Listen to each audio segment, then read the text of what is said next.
Breaking news Kadapa జిల్లా గండికోటలో జరిగిన వైష్ణవి దారుణమైన హత్య. ఈ హత్య జరిగి దాదాపు 6 రోజులు అవుతుంది. ఇప్పటి వరకు దీనికి సంబంధించిన డీటెయిల్స్ ఏమీ కూడా బయటకు రాలే. పోలీసులు అనేక కోణాల్లో దర్యాప్తు చేశారు. ఎందుకంటే ఆ రోజు గండికోటకి వైష్ణవి తన ప్రియుడు లోకేష్ తో కలిసి ఆ ప్రాంతానికి వెళ్ళింది. దాదాపు 2 గంటల పాటు అతనితో పాటు ఒక హోటల్లో స్టే చేసింది. దాని తర్వాత ఆ హోటల్ దగ్గర ఆ లోకేష్ వదిలిపెట్టి వెళ్ళిపోయాడు. తర్వాత వైష్ణవి ఒక హత్య చేయబడింది, తనని కొంతమంది వ్యక్తులు చంపేశారనే వార్త బయటకు వచ్చింది. అయితే పోలీసులు సీసీటీవీ ఫుటేజ్ అంతా కూడా కలెక్ట్ చేసుకుని లోకేష్ని అదుపులోకి తీసుకున్నారు, తనను విచారించారు. అయితే లోకేష్కి అలాగే ఈ హత్యకి ఎటువంటి సంబంధం లేదని పోలీసులు మీడియా ముందుకు కూడా వచ్చి చెప్పారు. అయితే మరి లోకేష్ కాకుండా వైష్ణవిని చంపింది ఎవరు అనే కోణంలో పోలీసులు కూడా దర్యాప్తు చేస్తూ ఉన్నారు.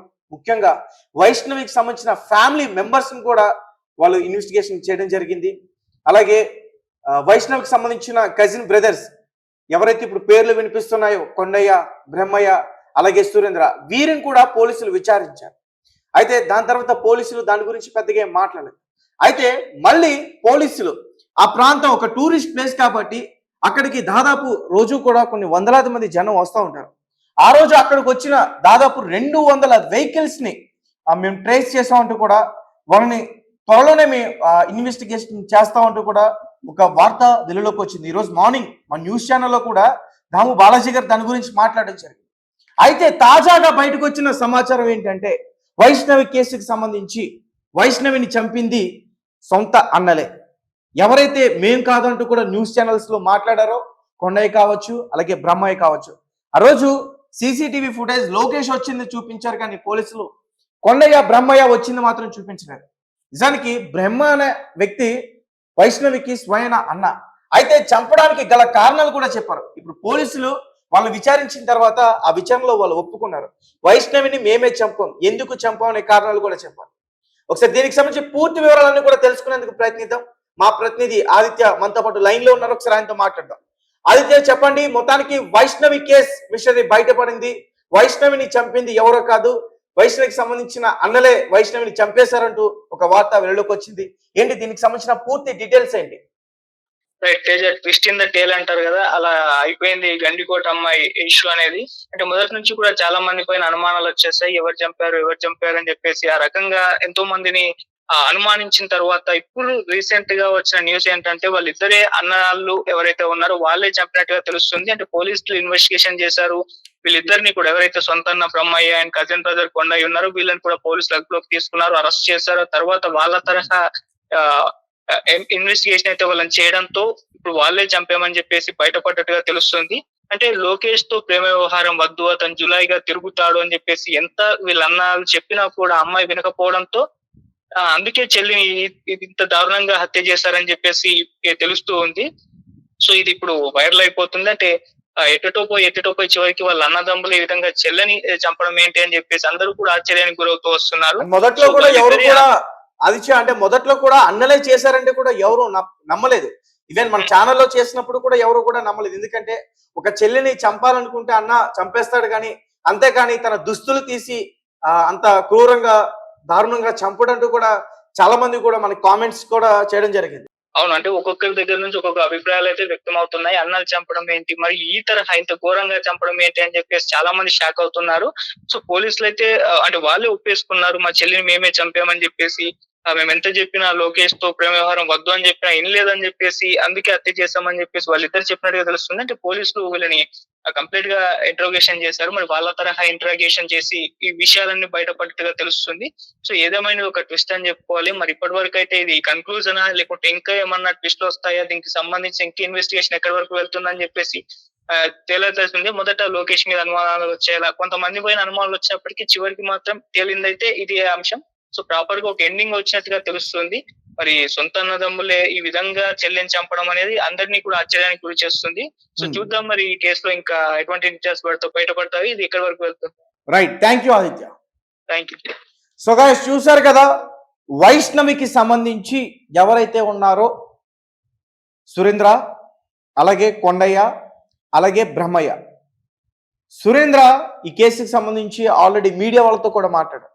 పోలీసులు నన్ను విచారించారు, నేను పోలీసులకి ప్రతిదీ కూడా వివరించాను. కానీ వైష్ణవి ఎలా చనిపోయిందనేది నాకు తెలియదు. పోనీ ఎవరైనా చంపేశారన్న విషయం కూడా నాకు తెలియదు. అండ్ మాకు పూర్తిగా ఎవరైతే ఆ రోజు గండికోటకి తీసుకెళ్లాడో లోకేష్, తనపైన పూర్తిగా మాకు అనుమానం ఉంది. అతనే చంపేశాడు అనే ఆరోపణలు కూడా ఆ రోజు అతను చేయడం జరిగింది. అయితే ప్రజెంట్ కొండయ్య, బ్రహ్మయ్య కొన్ని రోజుల నుంచి కూడా వీళ్ళని పోలీసులు విచారిస్తూ ఉన్నారు. అయితే వీళ్ళు ఈరోజు మేమే హత్య చేశామంటూ కూడా ఒప్పుకున్నారు. అండ్ మొదటి నుంచి కూడా పోలీసులు వీళ్ళు వెళ్ళి వచ్చిన ఆ సీసీటీవీ ఫుటేజ్ని రిలీజ్ చేయకపోవడం చాలా చాలా అనుమానాలు వచ్చాయి. అప్పుడు కూడా చాలా మంది కూడా కామెంట్స్ చేశారు, ఖచ్చితంగా అన్నలే చంపుంటారు, లేదంటే వేరే సుఫారీ గ్యాంగ్ ఏదైనా చంపుండాలి, లేదంటే అక్కడికి వచ్చిన టూరిస్టులు ఎవరైనా చంపుండాలి. ఇలా అనేక కోణాలు అనేక రకాలుగా చాలా మంది కూడా మాట్లాడుకున్నారు. పోలీసులు కూడా అదే తరహాలో దర్యాప్తు చేశారు. అయితే మొత్తానికి ఈ కేసుకి సంబంధించిన మిస్టరీ వీడింది, బయటపడింది. అని కేసుకి సంబంధించి మొదటి నుంచి కూడా మనం మాట్లాడుతూనే ఉన్నాం. ఖచ్చితంగా అన్నల హస్తం ఉండే ఉంటుంది.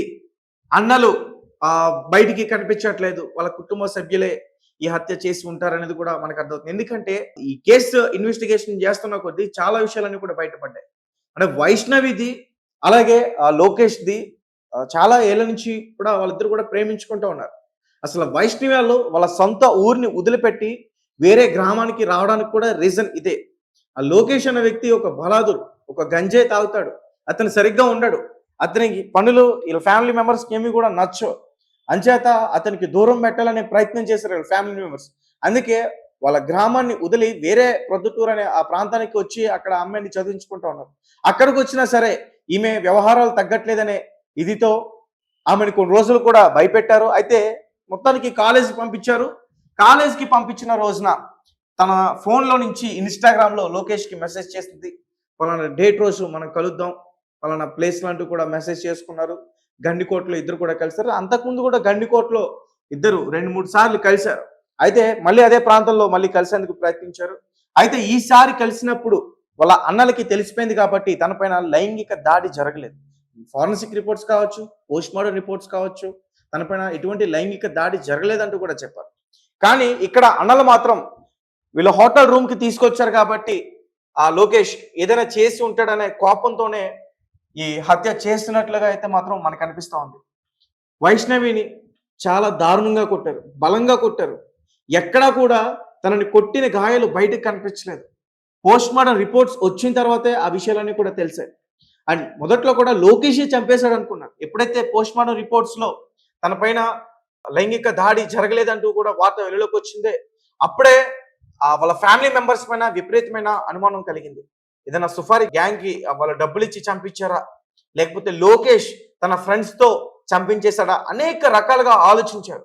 మొత్తానికి ఇది ఒక పరువు హత్య ఆ రకంగా చెప్పుకోవచ్చు. ఒక్కసారిగా ఆ ప్రాంతం అంతా కూడా ఉలిక్కి పడింది. వైష్ణవి కేసు అసలు ఏమవుతుంది, ఆ మిస్టరీ బయట పడుతుందా లేదా అనే ఇది కూడా చాలా రోజుల నుంచి ఉంది. మొత్తానికి ఆ కేసుని కూడా పోలీసులు ఛేదించారు. వాళ్ళ అన్నలే మేమే హత్య చేశామంటూ కూడా ఒప్పుకున్నారు. మరి దీనికి సంబంధించి మీ కామెంట్స్ ఏంటి, మీరేమంటారు అనే విషయాన్ని మాకు ఖచ్చితంగా కింద కామెంట్ రూపంలో తెలియపరచండి. Thank you for watching. Thank you so much.